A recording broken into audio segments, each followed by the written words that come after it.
I'm Travis Rodriguez. This is Giggles and Bits. It's my old skit channel, and yeah, this is the first video I've posted in a while. And I wanted to talk about this because it perfectly points out a few things, and then also highlights um, some issues that are definitely creeping up. This is the follow-up article to an article that was posted earlier today by John F. Trent on Bounding into Comics, and it's regarding It's regarding a sorry, I just got a text from my wife. Um, it's regarding a article or regarding comments that Sean Penn made about American men getting feminized, and this is a response. The reason why I chose this one is because Thandiwe Newton responds, and to me it sort of encapsulates the situation that currently exists within our society, because the main form of communication of broad or general ideas is through social media, which I think is absolute fucking cancer. So, Westworld and Solo, a Star Wars actress, Thandiwe Newton, recently responded to Sean Penn's comments about American men becoming wildly feminized by describing Penn as a gibbering fool. This was a waste of a role for her. My goodness, she could have been. They could have done so much more with that movie. Anyways, to the article. In a recent interview with British publication iNews, Penn discussed his views. Sorry, hiccups. It's what happens when you eat, drink, and then try to record your first video in years. Um,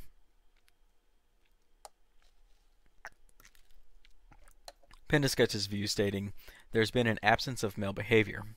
He elaborated, "I'm in the club that believes that men in American culture have become wildly feminized. I don't think that being a brute or having insensitivity or disrespect for women is anything to do with masculinity, or ever did. But I don't think that in order to be fair to women, we should become them," he further added. And then in an interview with The Independent, he went into a little bit more detail um, before, reiterating, "I think men have, in my view, become quite feminized. I have these strong women in my life who do not take masculinity as a sign of oppression toward them. There are a lot of, I think, cowardly genes that lead to people surrendering their genes and putting on a skirt," he added. So, the feminization of men in society is definitely a thing. Today we have a society where we try to make boys more like girls in terms of being more empathetic and being more emotional, in touch with their feelings, putting emotional value on things, um, whereas those would be typically seen as female traits. And then we're taking girls and making them more masculine, and going so far as to champion what would be considered toxic masculine traits, such as sleeping around, um, being sort of obscene and dirty, um, in terms of like things that uh, things that women do in society. We champion these traits, whereas if a man had been doing that, we, society uh, now trashes that. Now, not to say that those are good traits for men to have, but they're toxic regardless of whether they're being done by a man or a woman. It's not good to sleep around, uh, either way, with, yeah, multiple partners, to each their own, right? But there is a definite issue within society where we um, find ourselves with the roles a little bit reversed. Now, not to say that there's some good that can come from men being more aware of their emotions and why they act certain ways. You don't want to, as a man, you don't want to be in a situation where something happens to you, you explode with emotion because you're incapable of understanding what is going on. You know, like road rage incidences. There was a gentleman that was in a road rage incident. He pulled out his gun and started shooting at the other car. Like, I don't know why you or I don't know why he already pulled the gun out. That doesn't make any sense to me. Um, why you would set yourself up for a situation that you get in that mode. But I don't know. There's more that needs to come out about that. He claims he was being shot at. Whatever. That's totally different story. But anyways, there have been studies that have happened um, over the last 40 years that show that men and women both have or can have both masculine and feminine traits. That is, I think that's pretty widely accepted in things. Men are a little bit more. Some men can be a little bit more sensitive than other men.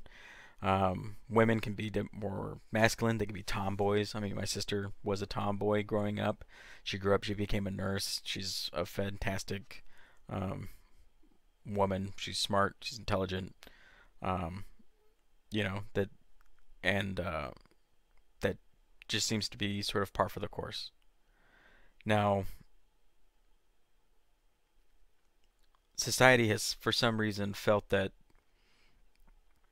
there are certain traits that men need to suppress, but those traits are need to be pushed in girls, and it's true. But you're not supposed to suppress those traits in boys. You want to push that in girls, but you also want to do that. You want to treat them equally and sort of let their confidence sort of come out. You want them to both be um, you want your children to grow up and be confident individuals. And there's actually a I can't remember the name of the test. Um, but there's the test that I was talking about before, where you can see where you fall, either like being more masculine or having more masculine traits or more feminine traits. Um, you can What they found is the best marker for success was if an individual, regardless of whether they were male or female, if they had more masculine traits. Now, if you go too far in the masculinity scale, that's not good. Masculinity with a little bit of feminism is right there, is the sweet spot, it seems to be. And for some reason, um, if there's too much of a femininity there, then that's um, the marker for success is not as high. So mostly masculine, a little bit of femininity seems to be the sweet spot for markers of success. Um, and then you have like androgynous individuals. If they're more, um, if you're truly androgynous and you score super high on masculine and femininity, like you max out both sides, then you should be you should be super successful. But I don't think that really works very well for androgynous individuals, and I think that's traits, right? That's not like actual like androgyny, like physical androgyny. That's personality traits. I think the it doesn't seem to actually work out that way from the studies that I've read, that those people end up being the most successful. They should be. They should have all the markers of being super successful, but that doesn't seem to work out that way. And everything that I've read so far doesn't seem to explain why that is. But it's interesting that Sean Penn would say this, because it is something that has definitely been recognized by conservatives. I'll say conservatives. um, is this push to make men more effeminate, push men into lesser roles, disparage men, and put down men that exhibit typical masculine traits. Having, like, being opinionated, being confident in who you are, um, being excited at the sight of a woman, being attracted to women. These are or pursuing a woman. You know, you see a woman on the street, walk up to her, ask her for a number.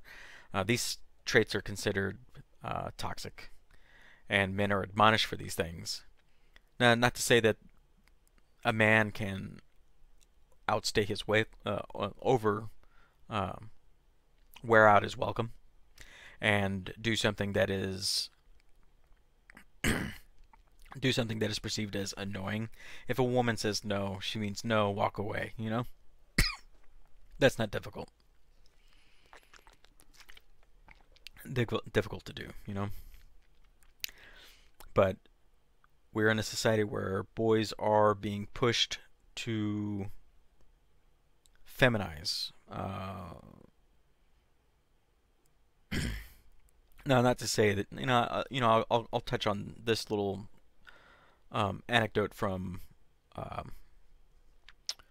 Jordan Peterson in his most recent interview with Joe Rogan, where he talks about when his son was younger, he would play with his sister and her friends. He would dress up in women's clothes, play with their dolls. He was just being a part of the group and having fun. And he expressed that he had some reservations about that, but ultimately it was play, right? Children play. Now, he had reservations about that, but after talking to his wife, he thought about it and ultimately decided that it was okay for his son to do those things because his son is exploring. That's what children do. They explore, they test, they try things out, they play is a form of learning. And children should do that. Whether boys or girls, whatever they play with, whatever they choose to play with, it doesn't matter. The problem with society is, instead of just letting, if it had been somebody else, instead of just letting the boy play with the older sister, and eventually, growing out of that play phase and settling back into who they were. Nowadays, parents, for some inexplicable reason, will decide that because their son or their daughter exhibits traits, masculine or feminine traits, towards either way, they push those traits. They force those traits onto their children. And instead of it just being something where a child is just being playful and exploring something, they decide that their child is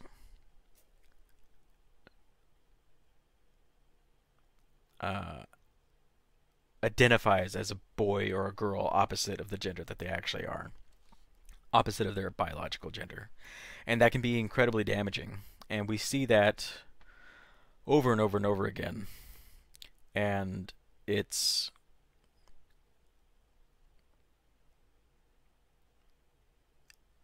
disturbing. It's disturbing, to say the least, because a child relies heavily upon the influence of their parent on what their identity is, and if a parent is misapplying their parentage to their child, then they can make their child incredibly confused about who they are, uncertain of who they are. And there's definitely cultural issues to that. Yeah, there's whole studies to that. I could probably talk about that for a little bit. Pull up various articles. So, in response to these comments that were made by Sean Penn, Newton wrote on Twitter, "Sean Penn, dude, What are you saying? Like, for real? You're a gibbering fool. MF, you used to be sexy, but now you're just tragic. In a subsequent tweet, she added, in front of your daughter? That poor little mite? Thank God her mom's so dope. Please stop ruining the brilliance of licorice pizza with this nonsense. Um, yeah, he sums this up pretty good.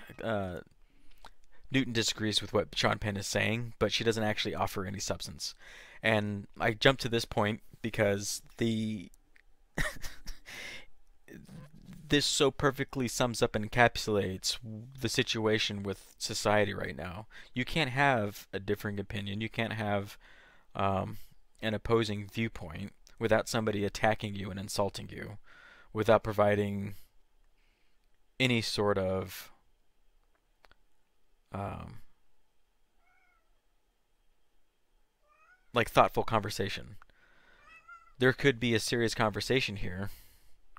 Barry, my cat. There could be a serious conversation here between Thandy and Sean Penn on these viewpoints. Sean could present his viewpoints and why he feels that way, and Thandy could present her viewpoints and why she feels differently. But that's not what happens. It just insults. And this is a byproduct of the world existing so much on social media and us not having face-to-face conversations. Because I doubt that she would say this to his face. She'd be like, oh, really? Why do you feel like that? That's probably what her response would be if she were face-to-face with Sean. And we need more of that. We need people having more dialogue about why they feel this way. But there definitely has been a push in society to make boys more sensitive and eliminate so-called toxic traits. There are definitely some toxic masculinity traits, but there's also toxic feminine traits that are out there. But it's just so strange that nowadays we have a society that punishes men for being men. There's good and bad traits, but at the same time, those traits that we admonish men for having, we champion in women. It's just very, very, very strange days. Very, very strange days.